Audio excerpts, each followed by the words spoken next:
Jen Quammen here. I wanted to come back to the resolutions that the AVMA House of Delegates were considering at their January meeting, and the two veterinary information forum topics, and kind of fill you in on what the House decided.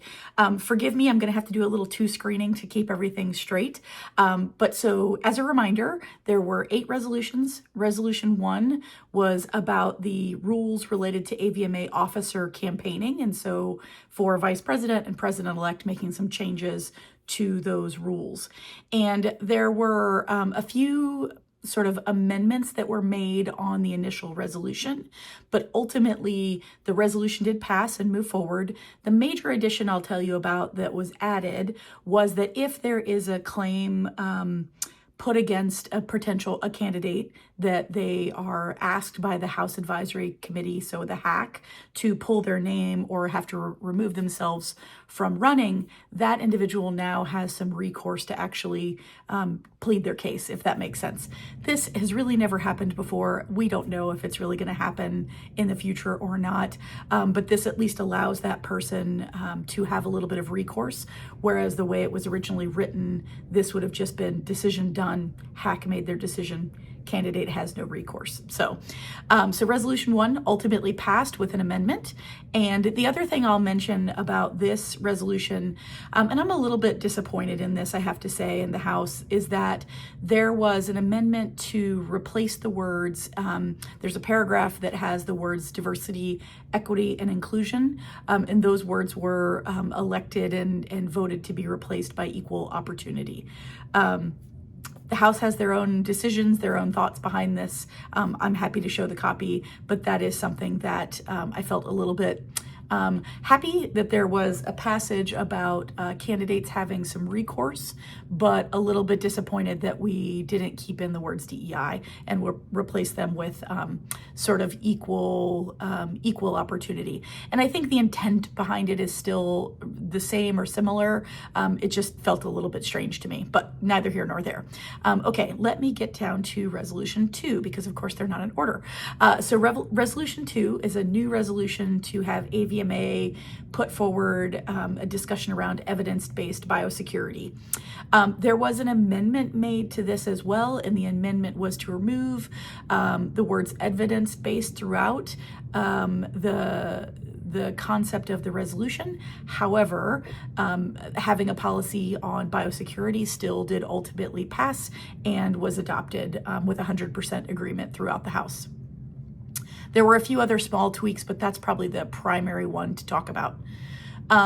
Resolution 3, this was a policy to have the AVMA endorse research, production, and sales of cellular agricultural animal protein products for food. Whew, that is a mouthful. There was some discussion about this resolution in the Allied Caucus. There was discussion in the reference committees about this. And there was some theoretical discussions about, does AVMA or do veterinarians have oversight, or should they have oversight around like cellular animal protein products? It's an interesting concept. That's not exactly for the House to fully figure out today, but in terms of the policy to endorse research, production, and sales of cellular animal protein, that ultimately failed in the House. There was no resolution to it, but the resolution did not go forward, and so that will not become part of AVMA policies at this point.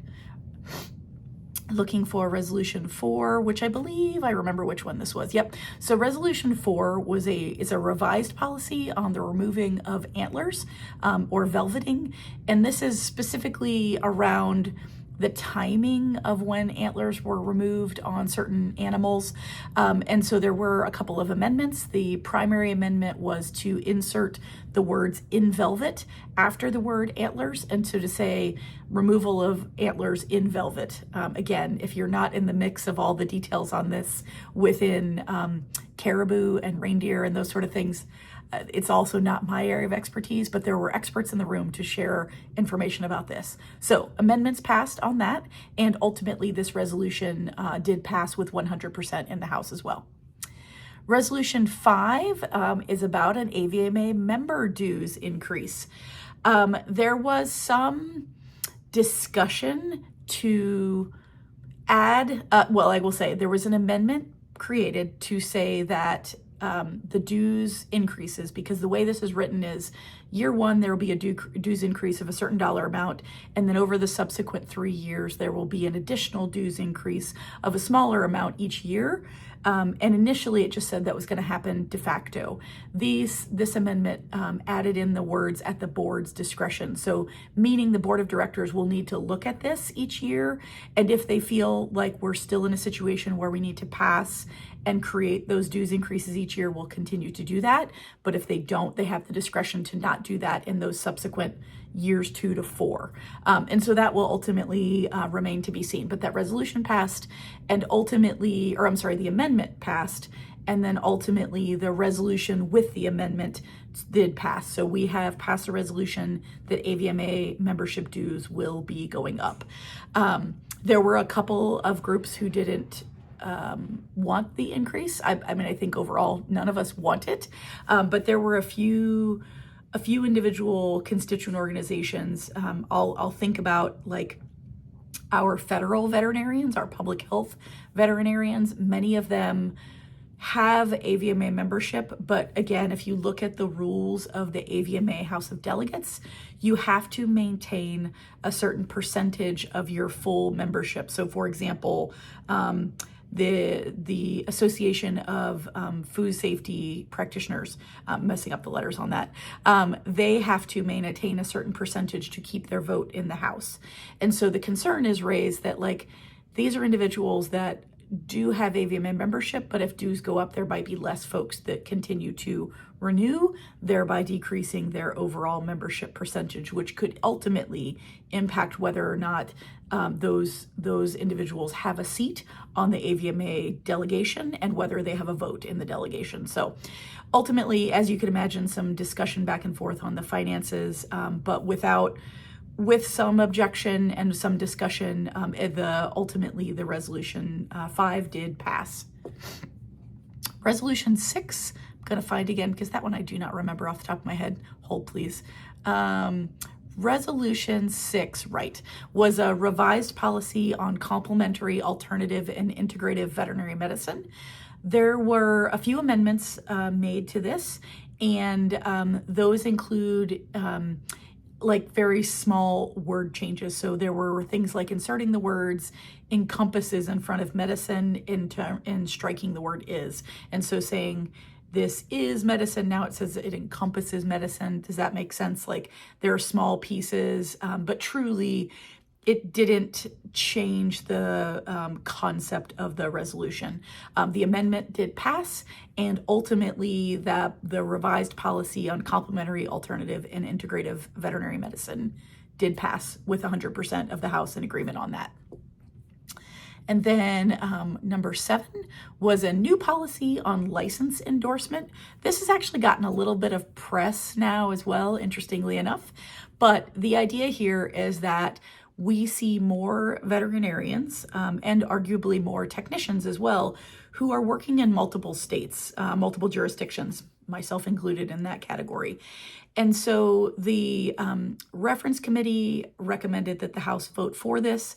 There was an amendment made on the floor to also include technicians in this. And so now it's a policy on license by endorsement, meaning if you're licensed in one jurisdiction, it becomes easier to get licensed in an additional jurisdiction. That now would encompass not only veterinarians, but our licensed, credentialed, registered, I think credentialed is the most broad word, technicians. And so ultimately that amendment went through to include the technicians, and the resolution overall did pass through the House of Delegates, and it passed with 100% agreement as well. The last resolution was a policy on pet ownership. I wasn't in this particular reference committee, but there were a few word changes. And if you're not familiar with some of the like Robert's rules and some of the things that can happen on the House floor, if there are changes made to a resolution that are 6 words or less, then it doesn't ultimately change the big components of the big intention of the resolution. then they can still move forward without having to go back to the original body who wrote it to review, reflect, those sort of things. And so there were ultimately 6 words made changes in an amendment, and that did pass. There was, I think, 1 abstention on that amendment. And then with the revised policy, including the amendment, that did also pass through the House with 100%. So Resolution 1, Officer Campaign Guidelines, couple amendments, but did pass. Resolution 2 was around, I've forgotten this again, Resolution 2 was biosecurity. That did pass with some amendments. Resolution 3 was a new policy on cellular animal proteins, did not pass. Resolution 4 about velveting passed. Resolution 5 around dues increases for AVMA members did pass with some modification around being at the board's discretion in subsequent years. Resolution 6 passed, and Resolution 7, I'm going to try to find you 6 again. I don't know why that one won't stay in my brain. Resolution 6 was the alternative integrative medicine. That was a revision. That passed. Resolution 7 was the license by endorsement. That did pass with the modification and amendment to include technicians in addition to veterinarians on that. And then our 8th resolution, which was around a policy on pet ownership, that also passed through the House. So hopefully that gives you a little bit of a recap of some of the actions that the House took and the discussions and the depth of discussions that the reference committees had. So